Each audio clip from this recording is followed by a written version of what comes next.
300 plus की लड़ाई है, जब तक तोड़ेंगे नहीं तब तक छोड़ेंगे नहीं, क्वेश्चन मार्क। जी हां, देश की राजनीति में आज हलचल बहुत तेज है।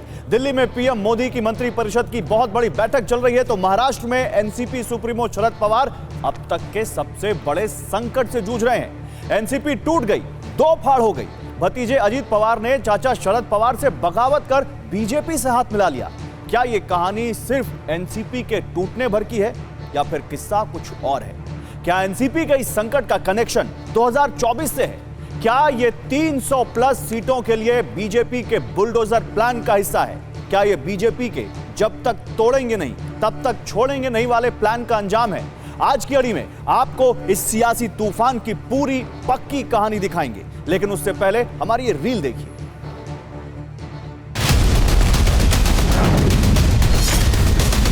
पवार साहब को कुछ मालूम नहीं था। पवार साहब को सभी ने बताया था, साहब हम नहीं करेंगे। हम उनको पूरा मौका देंगे वापस आने का। मोदी के खिलाफ जो विपक्षी एकता है वो तार तार हो जाए, जहाँ भी होगा कुछ दिन के अंदर आप देखिए। मेरी लाल का हसीन सपना देख रहे। महाराष्ट्र में चुनाव होगा, वो बुरी तरह हारेंगे।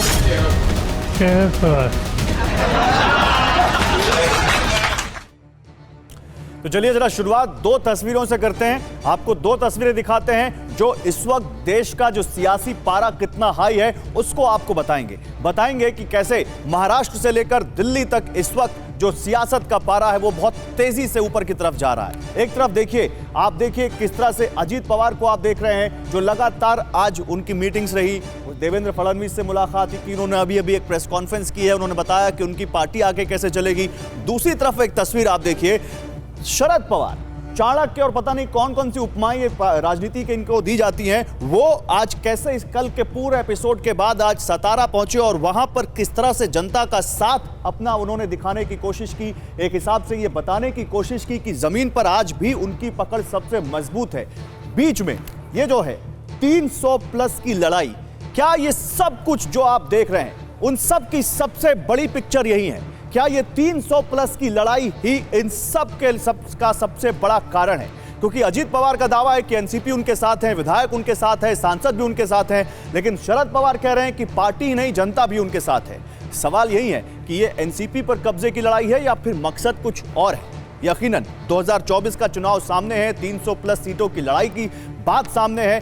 टारगेट महज 3 लोकसभा सीटों वाली एनसीपी का नहीं है बल्कि बीजेपी का है, और इसीलिए हम ये आपके सामने लेकर आए। लेकिन आइए जल्दी से आपको कुछ और दिखाते हैं। महाराष्ट्र में चाचा बनाम भतीजे की लड़ाई हर पल दिलचस्प होती जा रही है। हम आपको सबसे पहले आज क्या हुआ, अब तक क्या हुआ वो बता देते हैं और उसके बाद आगे बढ़ते हैं। देखिए सबसे पहले आप ये देखिए आज क्या हुआ, अजीत पवार ने क्या किया, शरद पवार ने क्या किया। पहले शरद पवार, अजीत पवार, प्रफुल्ल पटेल, सुनील तटकरे को उन्होंने पार्टी से निकाल दिया।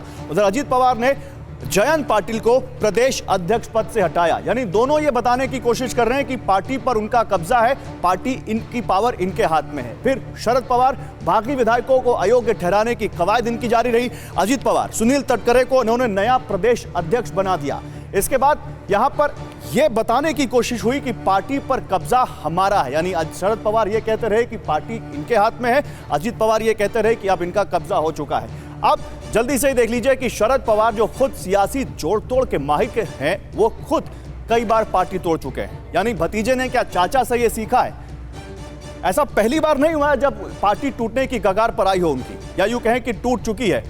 कल भतीजे अजीत पवार 8 विधायकों के साथ शिंदे फडणवीस सरकार का हिस्सा बन गए। इसके बाद आज शरद पवार ने सातारा में अपनी ताकत दिखाई। उनकी बड़ी बातें आपको बताते हैं। शरद पवार ने दावा किया कि 3 महीने में पिक्चर बदल जाएगी। धोखा देने वालों को उनकी जगह दिखाए बिना वो मानेंगे नहीं। उन्होंने बीजेपी पर सत्ता के गलत इस्तेमाल का आरोप लगाया। शरद पवार ने सरकार पर समाज में खाई पैदा करने का आरोप लगाया। उन्होंने दावा किया कि आज पार्टी छोड़कर जो गए हैं, समय आने पर सब साथ होंगे। शरद पवार ने अजीत पवार के बीजेपी से हाथ मिलाने को उनका निजी फैसला बताया। उन्होंने दावा यह भी किया कि एनसीपी के कार्यकर्ता उनके साथ खड़े हैं। शरद पवार ने एनसीपी के और मजबूत होने और जनता के समर्थन से आगे बढ़ने की उम्मीद जताई, और इसके साथ ही उन्होंने दावा किया कि महाराष्ट्र में आज से ही बड़े बदलाव की शुरुआत हो रही है। तो आइए आपको एक बेहद दिलचस्प तस्वीर दिखाते हैं जो महाराष्ट्र के सतारा से आई है। वो तस्वीर दिखाइए पीसीआर। वो तस्वीर जो आपको दिखाते हैं महाराष्ट्र सतारा से, आप देखिए यहाँ एनसीपी सुप्रीमो शरद पवार ने महाराष्ट्र के पहले मुख्यमंत्री यशवंतराव, ये तस्वीर यहाँ पर है बिग वॉल पर, यशवंतराव चौहान को उन्होंने श्रद्धांजलि दी और इस दौरान उनके साथ महाराष्ट्र के पूर्व मुख्यमंत्री कौन कौन थे? महाराष्ट्र कांग्रेस के दिग्गज नेता पृथ्वीराज चौहान नजर आए। ये देखिए आपको ये तस्वीरों में यहाँ दिख रहे हैं पृथ्वीराज चौहान, मकरंद पाटिल आपको दिख रहे हैं एनसीपी के नेता। और मकरंद पाटिल कौन है? मकरंद पाटिल वो हैं और बाला साहेब पाटिल। और मकरंद पाटिल कौन है? ये वो नेता हैं जो अजीत पवार जब कल शपथ ले रहे थे उस वक्त भी मकरंद पाटिल वहां पर थे। श्रीनिवास पाटिल एनसीपी के सांसद आपको यहां पर दिख रहे हैं शरद पवार के साथ। सवाल यह है कि जो लोग वहां थे वो यहां भी नजर आ रहे हैं। पृथ्वीराज चौहान क्यों आए, इसका एक अलग मैसेज है, इसके लिए भी एक तरह के विश्लेषण है, इस पर भी हम बात करेंगे। लेकिन जो दो नेता यहां पर आए सतारा में शरद पवार के साथ, अनिल देशमुख दिख रहे हैं, बाला साहेब पाटिल दिख रहे हैं, श्रीनिवास पाटिल दिख रहे हैं और ये जो मकरंद पाटिल आपको दिख रहे हैं, ये मकरंद पाटिल वहां पर कल भी मौजूद थे। ये देखिए ये जो मकरंद पाटिल आपको दिख रहे हैं और इनके बारे में कहा जा रहा है कि ये वहां भी मौजूद थे, मकरंद पाटिल और बाला साहेब पाटिल, जब अजीत पवार का शपथ ग्रहण समारोह चल रहा था।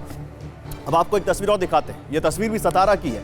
यशवंतराव चौहान को श्रद्धांजलि देने के बाद शरद पवार यहां लोगों को संबोधित करने पहुंचे और इस दौरान भी मकरंद पाटिल, बाला साहेब पाटिल, अनिल देशमुख और श्रीनिवास पाटिल। देखिए श्रीनिवास पाटिल एनसीपी के सांसद, शरद पवार को तो आप जानते ही हैं, अनिल देशमुख नेता एनसीपी और इसके अलावा श्रीनिवास पाटिल इनके साथ मजबूती के साथ खड़े हुए थे। तो अब एनसीपी में टूट के बाद दोनों गुटों के अपने अपने दावे हैं, दोनों गुट अपने अपने दावे कर रहे हैं। अजीत पवार गुट का दावा है कि उनके साथ पार्टी के 36 विधायक हैं, कुछ विधायक विदेश दौरे पर हैं और ऐसे में नंबर और बढ़ सकता है। जबकि शरद पवार के खेमे का दावा है कि उनके साथ 44 विधायक हैं। यहाँ गौर करने वाली बात यह है कि महाराष्ट्र विधानसभा में एनसीपी के कुल 53 विधायक हैं, सब अपने अपने दावे कर रहे हैं। अब ये जो लोग शरद पवार के साथ खड़े थे, इनमें से जो कुछ वहां दिखाई दिए, उसका आप क्या मतलब आप निकालेंगे?